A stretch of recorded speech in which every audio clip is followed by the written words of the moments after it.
Welcome to the Waseca Small Town Big Stories podcast, brought to you by Bird's Eye Foods and Itron. I'm your host, Ann Fitch, the Executive Director of the Waseca Area Chamber of Commerce, where we promote business and enhance community. Today, I'm joined at the Suburban Furniture Table by Dr. Mackenzie Hoy, the owner of Vibrant Family Chiropractic and the Vibrant Collective. Welcome, Mackenzie. Hi. Great to have you here. Yeah, I'm so excited. Yeah, I'm psyched to have you here. Now, glad- this doesn't quite look like the tables you adjust people on, but maybe we could. It could. Yeah, we'll see how sturdy this is a little bit later. Yeah. I want to know a lot about you today and how you got your journey back to Waseca, because you are a Waseca grad. And so let's hear a little bit about that. Yeah, sure. I was born and raised here in Waseca, graduated in 2011 from Waseca High School.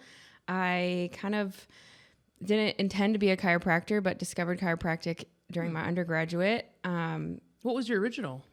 I wanted to be a nurse. That sounded like a good job, good valiant job. Yeah, it's a great job. Yeah, good job security, but nursing programs are very competitive, and I'm not like a 4.0 type student. I'm not a bad student, but B's are good enough. So not good enough for some nursing programs. So that kind of set me off, and I really persisted in trying to pursue that degree, and just realized it wasn't really meant for what I was supposed to do. A chiropractor came to one of my classes and just talked about how he looks at the body holistically. He talked about poop, and I was like, I'm sold. Oh, yeah, for sure.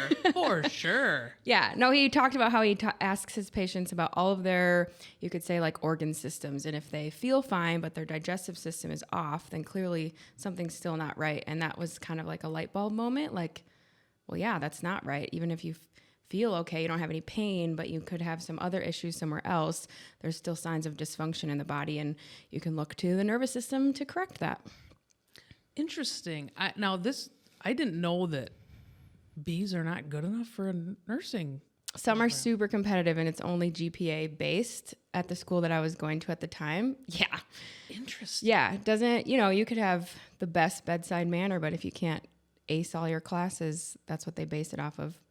Huh. It could have changed since then, but that was what I was experiencing at the time. And so how far into your nursing schooling were you before you made the switch to chiropractic? I was probably just finishing up my general, so I was applying to get into the program. So I was taking like the prereqs or whatever. So I was about 2 years in. So then I just switched to a general movement studies, which was a kinesiology major that I could still get done with college in 4 years, because nobody wants to be there forever. Right. Yeah. Unless you're going for that doctorate. Yeah, and I had some friends who had similar experiences, who had good luck with, friends that helped guide me to the major that I ended up switching to, and was able to still graduate. I actually graduated like a semester early somehow. And yeah. Now I know you said holistic approach. Can you tell people, what does a holistic approach mean? Because I think that gets said a lot, but there might be a segment of folks that are like, I've heard it, but I don't really know what it means. Yeah, it's kind of like cliche. It's really looking at your whole life and your whole lifestyle and your whole body. I always joke in my office when somebody talks about their job and they don't like it. I'm like, oh, I love when people quit their jobs, because that's a huge emotional stressor on them. That's the holistic part that we're can look at, but it also includes like finances, relationships, your social life, your whole life, like the holistic part.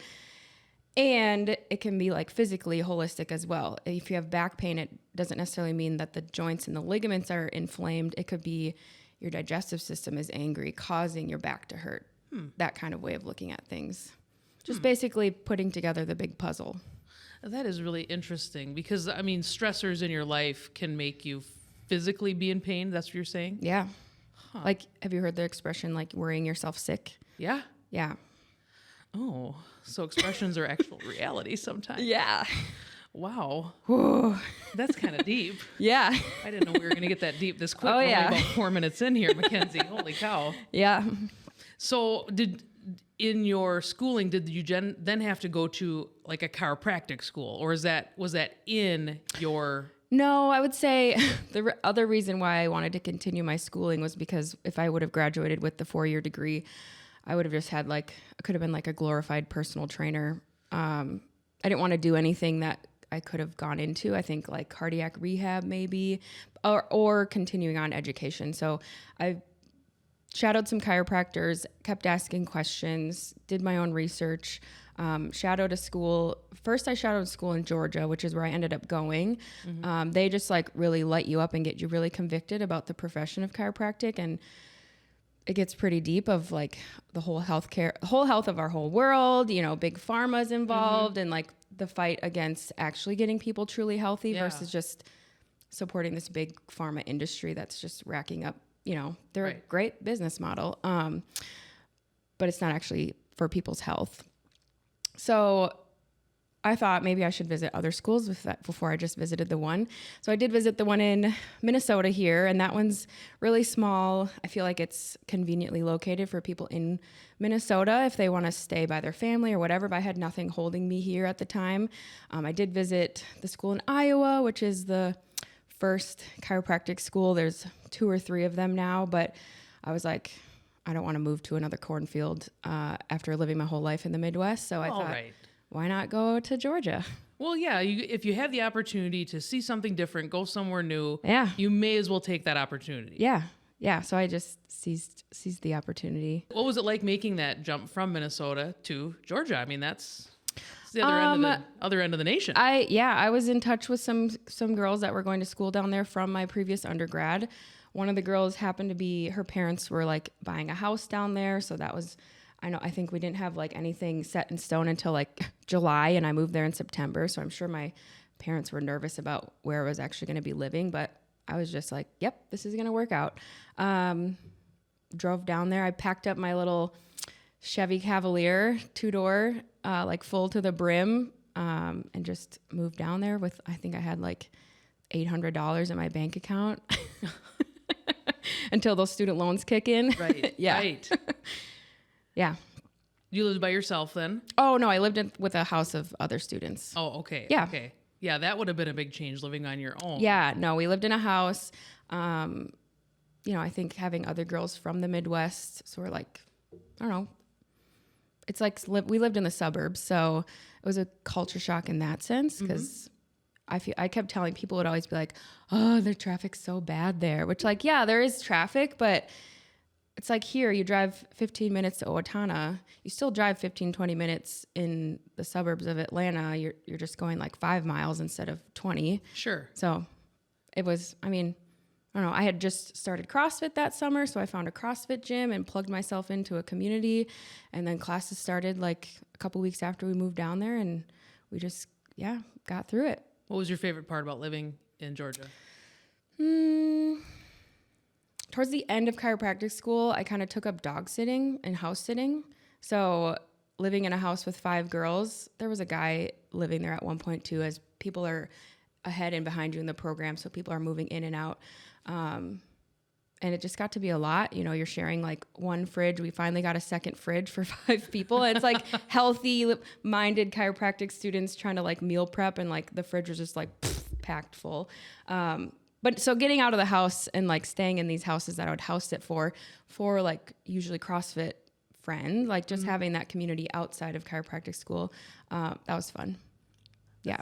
That sounds like it was a really neat experience for you. Yeah. And so did you come back to Minnesota immediately after? I did. So Atlanta? During chiropractic school, right before I left for chiropractic school, I met my now husband. 10 days before I moved to chiropractic school, I was just like, you know, having a YOLO moment. He asked me out on a date before we left, and I was like, can you just describe YOLO for those folks in the audience? You only live once. You only live once for YOLO. There you go. Let's see, I was bartending for the summer.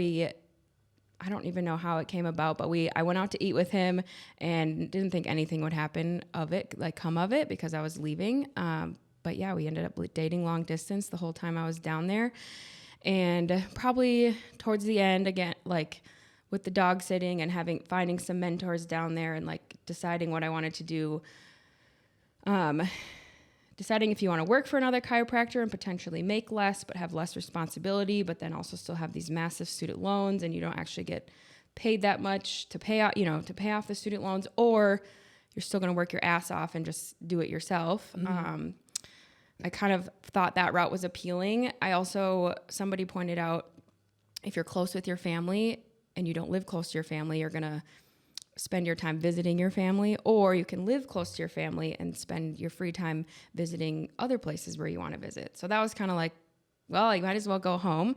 And this holistic message of chiropractic and chiropractic helping with more than just pain was kind of like, I had never gotten that message before, which is now not a bad thing, just not with the chiropractors in our area we're preaching. I think it's a generational thing, insurance thing, stuff like that. So in a sense, I felt like what better place than to come back home and give people that message.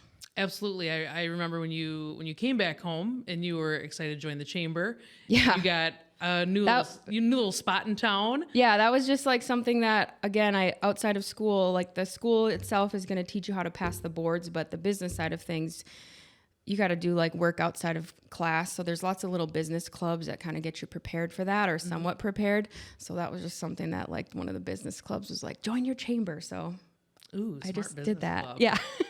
Very smart. Yeah. Yeah, because you set up shop. Can you tell people where your original office was? Mm-hmm. Where was that? Oh, it's currently where I own the building now, but I just rented a room out of there. Mm-hmm. It was just a small one room. Like 100 square feet. Yep. That was it. 10 by 10 room. Yep. You're seeing patients out of. Yep.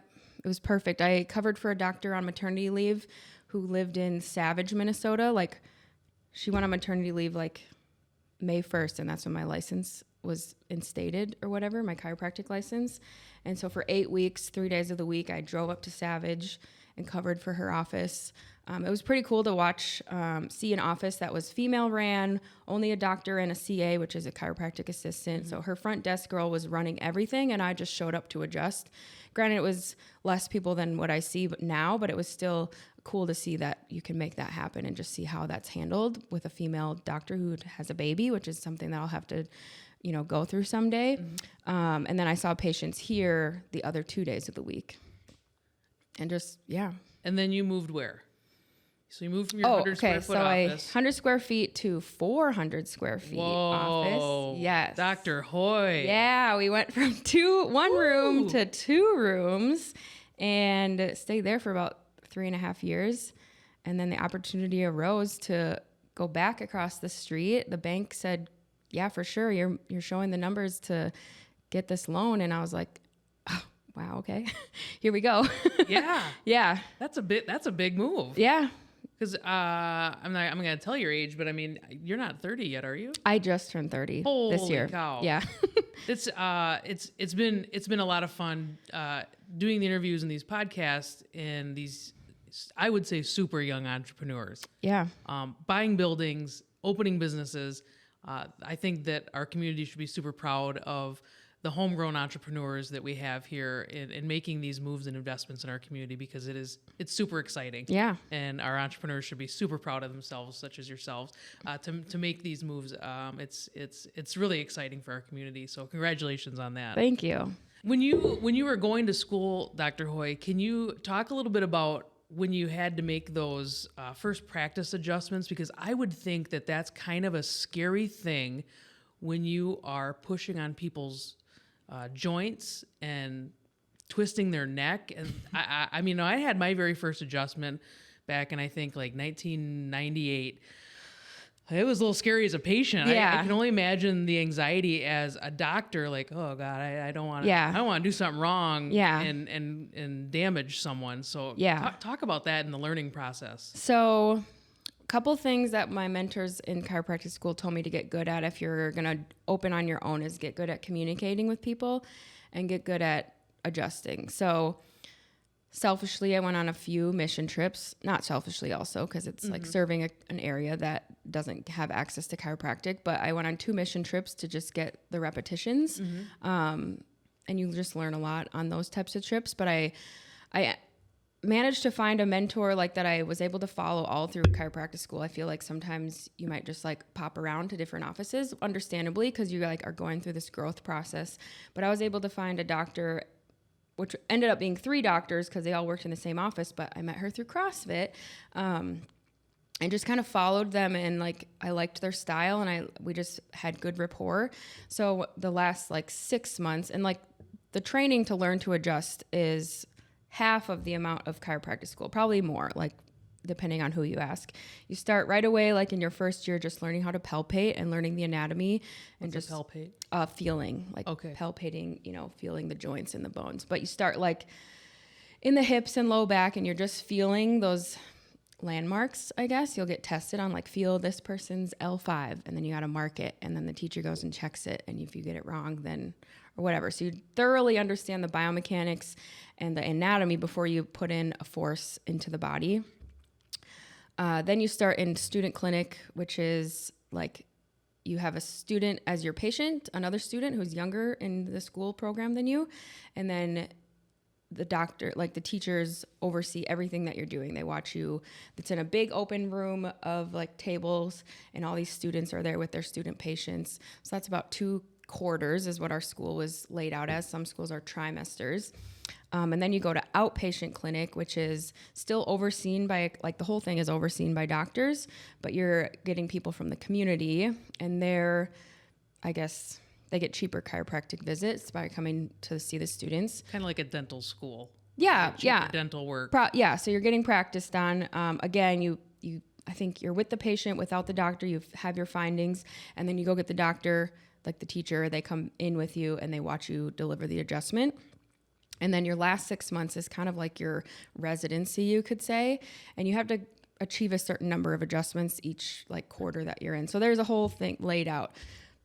So yeah, it's just a lot of practice and teaching and overseeing, and some students just do the bare minimum, which I don't necessarily think is enough. You have to go go outside of the school itself and like find other ways to learn. But I do remember the first time I did like a neck adjustment, and just feeling it move kind of creeped me out. But just knowing that the ligaments, it's physics, and you know when to not do too much. And there's also other ways to adjust. You don't have to do the crunchy, noisy type of adjustment. That's called an osseous adjustment. You can use the clicker, which I've used on you before, I think. That's a little like instrument that people really like. But you can also just do like soft touch tonal stuff that kind of some people think is a little bit woo-woo, but it's just neurology, and you're just stimulating the neurons a different way. Yeah. Can you adjust my neck right now? Sure, if you want. Yeah, I haven't had a neck adjustment in so long. Okay, we'll try it. I'll see. Do we want me to just come over to where you're at? Or do you want to move? Okay. Yeah. Oh, yeah. Okay, you're restricted on the right. So this is like what you do your first like year of chiropractic school, is feeling the neck, telling the teacher what you find, and then I don't remember if they like went and checked your findings, but so I want to adjust on your right side over here. I don't know if we'll actually be able to do it here. You were kind of a little tall on the stool for me. Let's see. Yeah, I've also never had a massage in my life either. You've never? No. Okay, that goes like peanut butter and jelly too. Oh, you should have massages if you go to the chiropractor too? You can. Yeah, it's a great self-care routine. Okay, so I'm actually going to do your occiput on the right side, left side over here. Oh, my occiput. Okay. Your occiput. That is like the base of your skull. Let your head be heavy. Okay. Oh, yeah. Yeah, mama. Ooh, the ancestors felt that one. Yeah, yes, they did. We could talk about that. Just kidding. So that's all we'll do for now. Oh, my gosh. Ann has been a patient of mine before, so. Oh, my gosh. That felt good, mama. Of course it did. Oh, I don't know. Everybody's not going to the chiropractor. Oh, all right, we're back. Now that your nervous system is reset, we should preface that you have signed an informed consent before. And yes, that's another big part of the whole neck thing is, one, we have back to, your original question of getting over being nervous about adjusting people. You get a lot of practice. You explain what you're doing, and you just feel lots of different body types.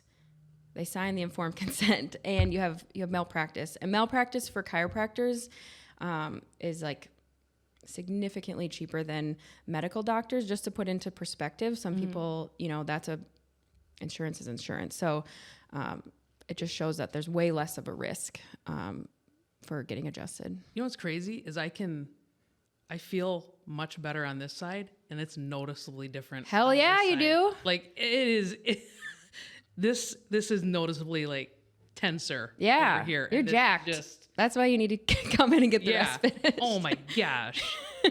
Yeah, no, I do have to get everything else fixed. Yeah. Life just gets us all in a frenzy, and then our sympathetic nervous system, which is our like fight or flight, gets overloaded, and then we kind of just get used to it and don't realize that we're not in a rest and digest state. And then we wonder why we're panicky and anxious and have anxiety and all those things. It's because our nervous system is whacked. So how often should someone get adjusted just for like general maintenance? So it depends on like the underlying condition of your nervous system and your spine. We take nervous system scans when you come into the office.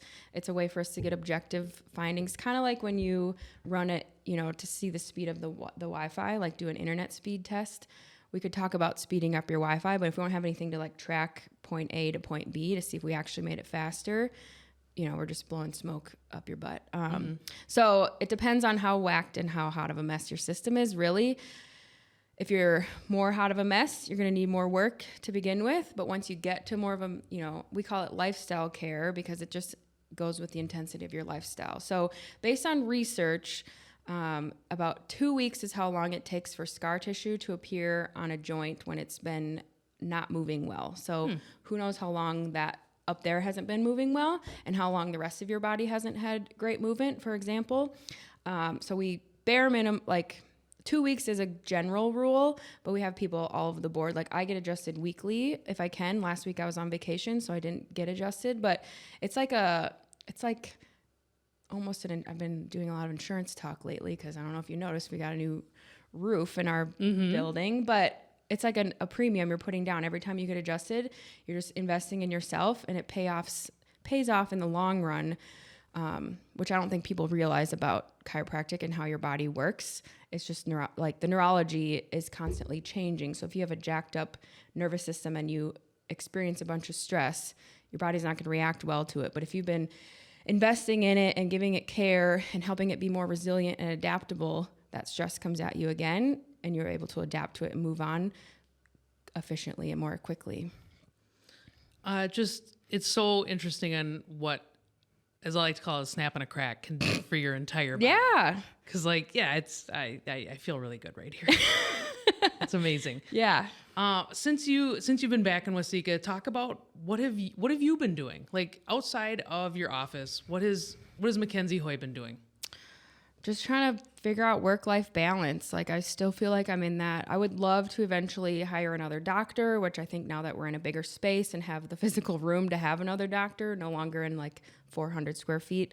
Now we just have to get the office up and running to support itself more. But outside of that, my husband and I took up scuba diving in 2020. So in Loon Lake or where? Well, we have gone in a lake like by Owatonna, which is pretty green and murky. But Lake Superior, we just went out to South Dakota and tried a lake out there. But we've gone to Cozumel before, and like the coral there is amazing. It's it's rated like second best after the Great Barrier Reef. I think that's just like word of mouth, but it's amazing. It's like Finding Nemo. That's so awesome. So cool. Yeah. We have 3 wiener dogs, a handful of chickens just at our house. Yeah. That is so cool. When you're scuba diving in the lakes, have you found anything neat? I mean, yeah, actually, like I found a couple paddleboard paddles. Like they're deep enough where people who are on a paddleboard aren't going to go down and get them. So I found stuff like that. You do see some fish. We were hoping to see more fish at this we went to Lake Pactola in South Dakota. It's in the Black Hills. We were hoping to see more fish, but we didn't see a ton.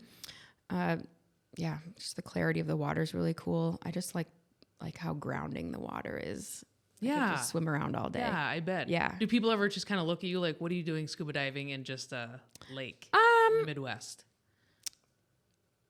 No, not really. Do you run into any other scuba divers? We didn't here. I'm trying to think. And up in Lake Superior, we didn't run into any other scuba divers either. No. So it's kind of, I don't know, we're so new in our experience of it. We've only been doing it for a couple years, and really only a handful of times because we both work full time. So just in our vacation times, if we can squeeze it in. We also tried to go in like a lake in Wisconsin. And you're not very deep. You're only like 10 feet deep, which is obviously you can go that deep when you don't have a scuba equipment, but you can't stay down for that long, obviously. So you just get to stay down longer, and instead of going up and down and up and down, And how deep can you go? Like, is there a certification level? Yeah. Of how deep you can go? Don't quote me, but on our last trip, there's like open water, which like regular recreational open water, which I think is good to like 100 feet around there. And then there's an advanced open water, which we did get. It just requires a few more things of just practice basically. And you just have to be signed off by a dive master or a teacher, somebody who's certified in teaching scuba diving. But the last dive, when we went up to Lake Superior, you mostly dive on shipwrecks, old shipwrecks that are like 100 years old, and they just are in Lake Superior, like preserved basically because it's so cold. But the first, 160 feet was how deep we went on one of the dives. 160 It was trippy. feet. Yeah. What did you see?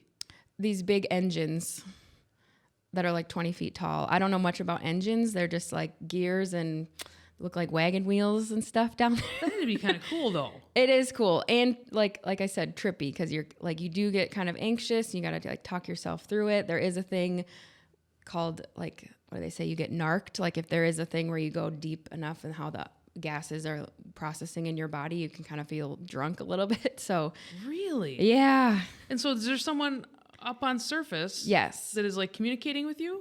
No, not in that way. Like we, had a pontoon and you put up a dive flag so people know that you're down there and somebody stays up there and you go down with another person. Like my mom dives as well. Okay. So her and I were dive buddies and the other guy on the boat and my husband were dive buddies. So we went down because it's so deep and the air compresses. You don't stay down for very long. We were literally down there for like 3 minutes and then you have to slowly rise back up so you don't get the bends. Yeah. So all that gas can leave your system. Yeah, you just follow this rope down. You can't see the bottom. So that's the trippy part where you're just like trusting that this rope ends somewhere. And do you have to wait an hour after eating? Is that a real thing? Yes. Oh, wow. No. Okay. Oh, no. Okay. You're okay. I'm just following your sarcasm. Yeah, I don't know. Yeah. I would say, so I don't know. You wait an hour, like between dives. We do 2 dives usually when we go out and you wait about an hour. Some people have dive watches that like calculate your surface time, but it's based on the depth and the time that you're down there. And we do wait, but we usually eat in the middle. So I haven't experienced like sickness down there, but apparently if you get sick down there, you just puke through the regulator. Get out. Yeah. And then what? It's just chum, I guess. So you just like lift your mask up and just let it go. You have a mask over your eyes, but your mouthpiece is just in your mouth, and then you breathe out of it. So like I've had to cough in it or something, so you just cough while it's in your mouth. So if you were like drinking the night before, which you really shouldn't, but if you had to puke while you're down there, you just puke through the regulator. Oh my God. I know it hasn't happened to me though, but yeah. Well, let's hope it doesn't. Yeah. But if you do, please video it if you can. We'll try. Yeah. Thank you. Thank you. We'd like to put that up as a podcast special. Yeah. Yeah. Oh my gosh. This is so cool. Yeah. But otherwise I love anything outdoors. Like we have kayaks, we have bikes, enjoy the weather here while we can. We have some snowshoes for in the winter. Yeah. You and your husband are pretty outdoorsy. Yeah. And like being outside. You were the cheerleading coach for a little while? I did do cheerleading for a little while. A girlfriend from high school kind of like took it on and was like, I can't do this myself. You want to do it with me? So that was fun, actually. We're still friends even after not doing the coaching thing anymore. We got to experience, like, that's when COVID happened, I think. Mm-hmm. Yeah. But yeah, that was kind of, I had the time to do it. And then the timing just, as my office got busier, our personal lives were changing. It just it just didn't align anymore. So this is a cool example of like emotions causing back pain. So I was having some weird back pain and we were kind of at the end of our coaching career when we decided like, yep, this will be our last season. Like the day I decided to be done, my back pain got better. Oh my gosh. Mm-hmm. Yeah. So kind of that stress and anxiety went away and your pain away. Yeah. That's nuts. Yeah. And then I was able to add, I had to add office hours, whatever. So I was able to dedicate more time, but it was a good time filler and it was fun. Like I would, if there was an adult cheerleading team that like practiced once a week, I would do it. So calling all interested adult cheerleaders, Yeah. Dr. Mackenzie Hoy is ready to coach you. Not coach. I would like be on the team. Yeah. Participate in all of the kicks. And stunting. We stunting. love the stunting. Yeah, I could totally see a Waseca adult cheerleading team. I don't know who they would cheer on and at what events, but I feel like would be a true success. Yeah. I feel like Owatonna might actually have one. I'll have to look into it, but my husband would probably kill me if I added something else to my plate. Correct. Right now. Yes. What is it meant for you to be back in your home community, owning a business and serving your community? What has that been like? I mean, I'll be honest, at first it was weird just from that like aspect of I was a doctor now and I had, I think it's common for new chiropractors to struggle with imposter syndrome of like, am I really cut out for this? Like this big doctor title is like, feels like a lot of pressure. And going from being like, the high school cheerleader, marching band geek Mackenzie now to Dr. Mackenzie Hoy, who's going to tell you how to, take care of how to incorporate chiropractic into your life. But like joining the chamber, having you guys as advocates, and I don't know, I really am just so convicted in my heart, and my passion is to bring chiropractic to people that, yeah, it's been great. Yeah, I think you've done a fantastic job of it. Yeah, just thank wonderful. Before we wrap up, I know you've already made some big moves with your business, but what does the future hold for Vibrant Collective, and what's going to happen next? Yeah, just getting more community members involved with the collective, getting our yoga classes growing. We want to do like workshops, have some retreats, brainstorming, just like a holistic hub for people to connect with, because when you are on this like alternative health route, I guess it can be scary because you don't know who else thinks like that. And just finding like-minded people to let you know, like, you're not crazy for kind of opposing the mainstream, like what people push at you and what the media pushes at you. So yeah, just being a source of, I don't know, empowerment for families. And you don't just do humans. Oh no. If anything has a spine, I would like to adjust it. In 2020, I got animal certified as well. And I see mostly dogs, but some horses. I've adjusted a few cows, some cats, mostly that. Yeah. That's awesome. Yeah. So she can come into your whole family and do even your pets. Seriously. Yeah. We have some families that have their dogs in themselves on like a family plan. They're part of your family, so why not? That is so cool. That is so cool. Yeah. Thank you so much for joining me today, Dr. Hoy. Yeah, of course. I'm so glad to be here. So awesome. So awesome. Thank you so much to our sponsors, Bird's Eye Foods and Itron. Without them, it really would not be possible to tell the big stories of our small town. Join us next time for another episode of Waseca Small Town Big Stories.